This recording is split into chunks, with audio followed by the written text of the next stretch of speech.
এই বছর এমন কোন জিনিস তুমি বদলে দেবে? বদলে দেব কারোর উপর নির্ভরশীল হওয়া। 2025 কেমন কেটেছে? 2025 প্রথমের দিকে তো ছিল ভালোই, বাট লাস্ট মোমেন্টে একদম জঘন্য বছর গেছে আমার। মানে না না, একদমই ভালো যায়নি, কোনো দিক দিয়েই আমার ভালো যায়নি। কেন?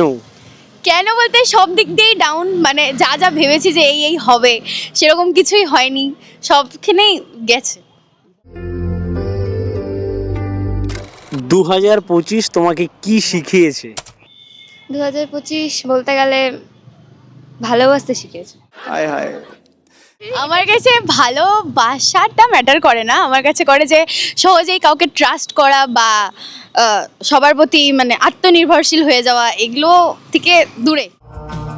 What's your special dream for this year? Special dream বলতে তো খালি এখন নিজেকে ফোকাস, সেলফ অবসেসড, নিজেকে ভালো মতন ট্রিট করা।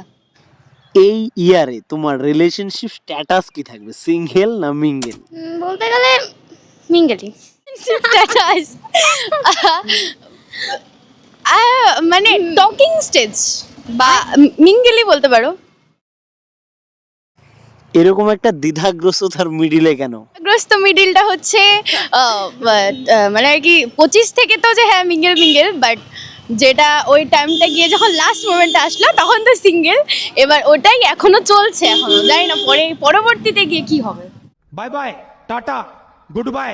তোমার সবচেয়ে বড় ড্রিম কোনটা এই বছর? কি বলবো, যে ফোকাস হচ্ছে নিজেকে এখন পুরো আপ লেভেলে নিয়ে যাওয়া, কনফিডেন্স বাড়ানো, সবখান থেকে নিজেকে আমার গোলসগুলোকে অ্যাচিভ করা। এই বছরে তোমার সবচেয়ে ইম্পর্টেন্স কোনটা, টাকা, শান্তি না সময়? শান্তিটাই দরকার। अच्छा শান্তি শান্তি। ठीक है। এরকমই আরো ভিডিও দেখতে হলে পজিটিভ নিউজ চ্যানেলটিকে ফলো এন্ড সাবস্ক্রাইব করে রাখুন। ধন্যবাদ, ভালো থাকবেন।